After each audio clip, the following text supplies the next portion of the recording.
Welcome back to the Anxious Tradeswoman podcast, where I, your host, Louise, as a party, share what I've learned through the years, through the tears, so you don't have to.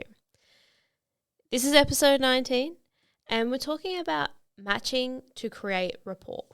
So, what is rapport? So, you know those people where you feel like you've known them forever, and it's just kind of like, or when someone says to you, hey, do I know you? And you just are like, what are you talking about? No, I don't.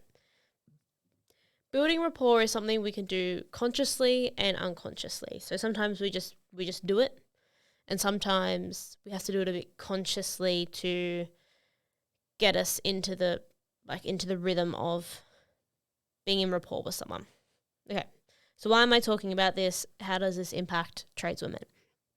So, one of my lovely clients, I mentioned her a bit last episode as well, so this is a bit of a continue on from that. You're 50% of every relationship. When we go into workplaces as women, we usually, creating rapport, we usually do it with people who are like us. So we tend to be friends with people who kind of sit like we generally end up sitting like our friends, moving our hands like our friends, using language and having inside jokes like the same language as our friends. We kind of come to the conversation with the same level of energy as well.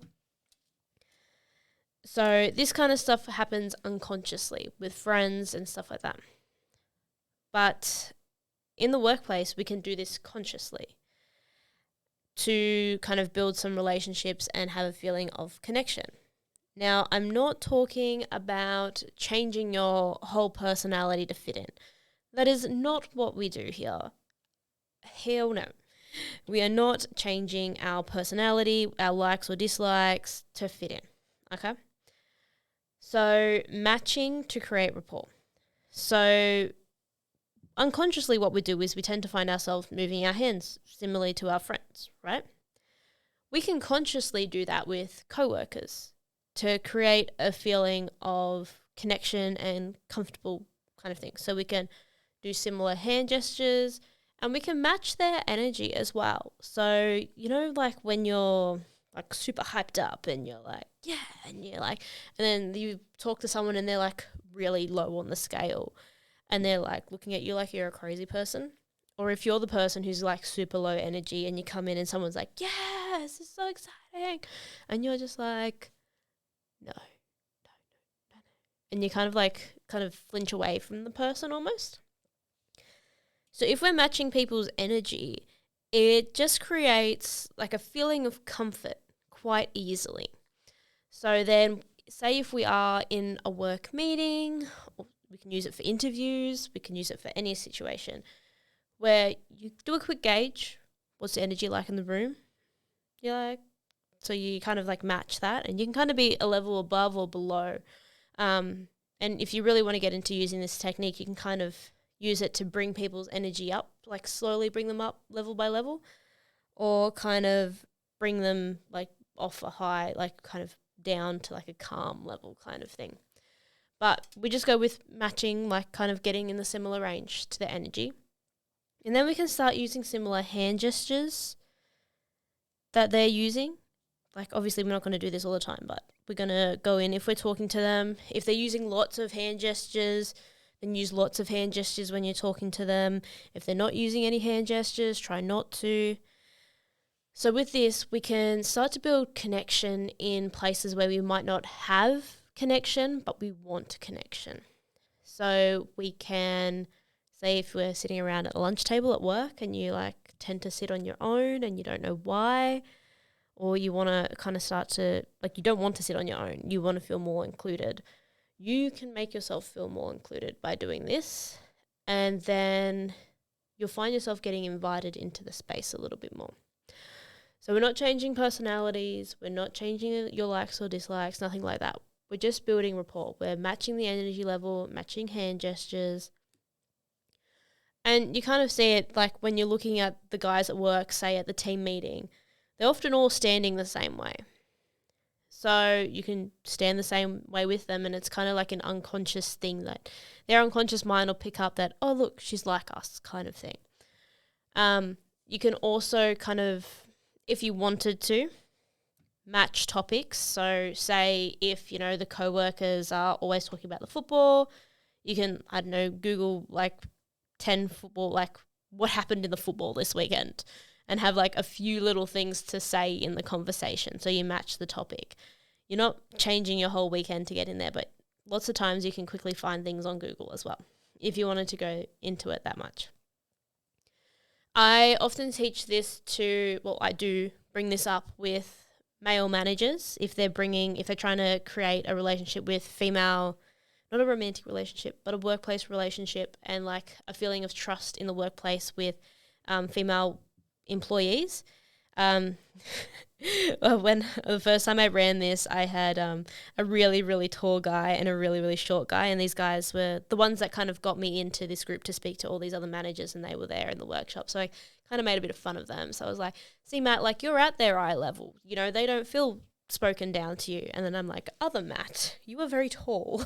So you may need to kind of sit or lean against the bench or something to bring your height down, or have the conversation seated so you're not kind of towering over in this case we're talking about female apprentices, so you're not towering over the female apprentices and there's not that unconscious intimidation there. So things like the way that you're sitting, standing, you can adjust them slightly to match them. Using hand gestures, the language, the kind of forcefulness of the voice. These are all things that you can match to kind of create a point of safety. So we can do this as female tradies, we can do this to match the guys. We can do this to make new apprentices feel more comfortable. We can do this to create a connection with management. We can do this to match the energy of a job interview.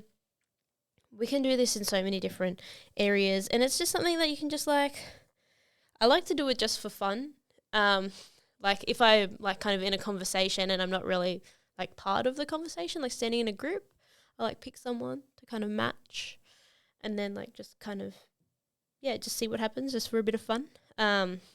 It's good. It creates that safety unconsciously, because the unconscious mind is a whole thing. I'll probably start getting a little bit into more about what I learn. I'm doing my Master Practitioner of Life Coaching, and I'm actually almost finished.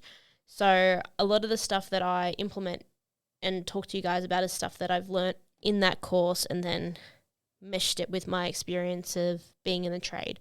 So that's what then you guys get from this podcast. So we learn a lot about the unconscious mind, and I think our action, 94% of our actions are done from the unconscious mind. So we want to make sure that if there's things that we can consciously do to impact the unconscious mind, then we can do them. And matching people to create rapport, to create that feeling of safety, is something that we can do. Yes. So if you would like any help or support with the process of matching to create rapport, or working out how to navigate co-workers, getting into the in crowd, if that's what you want to do, you can join my free Facebook community, Tradeswomen Owning Their Power. Or if you would like one-on-one support, or you're a business wanting to make the workplace better for tradeswomen and minorities, you can inquire through my website, louiseasaparty.com. And this episode is proudly sponsored by Jnine. So at Jnine, you'll find products that offer relief from your usual menstrual cycle problem or more severe menstrual cycle issues. So there's not only the things that you need, but also some fun things in there to make you feel amazing while you're on your period. So if you would like 10% off your first purchase, you can use the code Louise10 for 10% off, or you can use the link in the show notes to get onto the site, which will automatically put the discount code in there too. All right. Thank you so much for listening on. I hope you guys are all doing amazing. Please reach out if you need anything, and if you could share the podcast with your audience, your community, so then more people get this information and can take advantage of it. I will talk to you guys later.